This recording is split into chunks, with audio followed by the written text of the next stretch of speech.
What's going on, people? It's Ashley out here, Do It Yourself Entertainment. Right now, you're locked into UK Full Stop on Westside Radio, playing the best in hip hop and R&B. D.I.Y.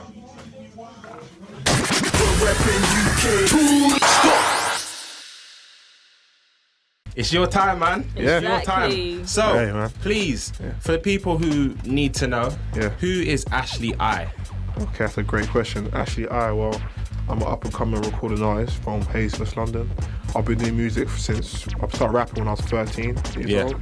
Been over a decade now. And I'm all about trying to bring positive vibes to the world through music and trying to create an experience for people to enjoy. Yeah. I'm all about bringing positive vibes, and I want to inspire people, motivate people, and do that through music and other forms of entertainment. So that's me in a nutshell.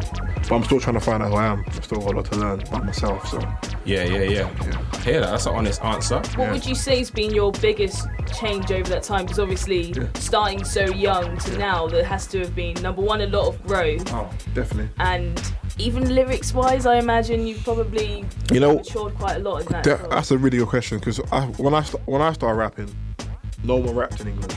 I was told, don't rap, it's an American thing.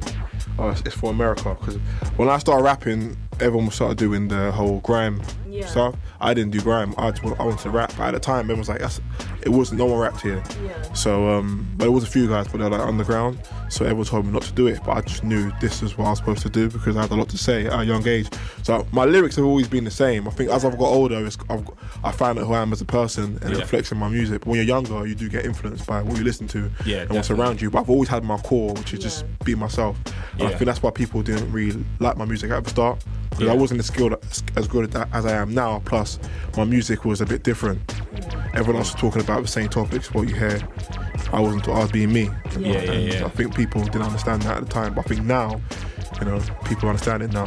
But I needed that for me to be who I am now. Definitely. But so were you ever tempted to put on the accent of America? Never that, because you just look cheesy. Yeah. It's just like, what's that guy called? I always say his name. One of the UK rappers years ago. Oh, okay. I know you know what he's talking about. Yeah. We know who you're gonna say. I spoke to him. Yeah, he came to my school. Years ago. He came to my school as well. Yeah, see, that's a good marketing tool, promo tool right there. Yeah, a lot of people do that. Because once you get the young people in, whatever. But Exactly. I just thought, like, we're from the UK. I think right now UK music's in a good place. I think the music industry in general is in a good place. Definitely. I'm happy to be in it. When I first started, I did it. I was young. I was really young, but I started when it wasn't really an online game. When I started, I used to sell my mixtapes for like £3. That's how I started. I started a mixtape. Before that, I started battling. So I started as a battle. Okay. No one knows that. First time everyone knows that. No one knows that I actually started out battling people. I didn't know that. Okay. No one knows that when I was 12. So wow. I started battling when I was 12. Okay. And then from there, because I knew how to freestyle, on the spot. Yeah. So when I was 7 years old, I used to rap poems. Yeah. So I always knew how to think of words quickly. So I used to freestyle. So that anyone come through my area, they'll call me to come back. And they were the good days. You're selling yourself quite high. He might be real good for the Simile challenge. Exactly. Then. Okay, I might not be good at that because I wasn't too good in school. Even though I got a degree, I might not be good at the Simile challenge. I love this. I'm not in backtrack. I'm being real. I was being real. All right, cool. I hear you. Brilliant. So, all right. So, who inspired you to really do this thing? You started from an early age writing poetry. Who around that time, or maybe when you actually started rapping, made you really want to do it from the UK? All right, from the UK. All right. If anyone. The first guy that I heard in the UK that I thought was something special. Yeah. Was like So Solid Crew were the first one. Okay, So Solid. Yeah. They came out. I was in primary school when they came out, so I was really young when they came out. So they were the first UK people to me that did it properly. That did it, They did it properly, Mega Man knew what he was doing. Yeah. So they created quality music, when I was young, back then when I was in primary school, like urban, they called it urban music wasn't really around like that, especially from the UK, but they had the whole UK knowing that song's, it's like a freestyle, isn't it? They did the chorus in it, but it's technically a freestyle. And everyone, when you play that song, like 15 years ago almost, you play that song now, everybody goes nuts. Knows that song. No, so that's something special. People don't. That's timeless music. I think since then, no one in the UK's really had that kind of, that timeless thing, That's the thing, it's tough though, because it's like now with the music industry, is it really even about the music? No, it's not. It's about the image. It's a business, definitely. I'm about to get to that. Business, but 90% 100%. business. But it's like, even you look at American artists, right? Yeah. People buy into the image and the brand. Yeah. The music they're making, even I'll keep it real. I saw that Beyonce and what's it called, Nicki Minaj one. Yeah. The song's trash. I'm saying on the radio straight, the song's trash. But people, what I'm seeing though, it showed me how what the music industry and what the consumer is into, and how the corporations have got everyone into music. Is that people buy into the brand. I see people posting a picture of Nicki and what's her name, and Beyonce everywhere. And again, oh, they're so inspirational. But then guess what? What are they talking about in the song? Feeling themselves. But what? What's the lyrics? Well, it's someone told me the lyrics right now. It's turn up basically. But what's the lyrics though? What's the song about?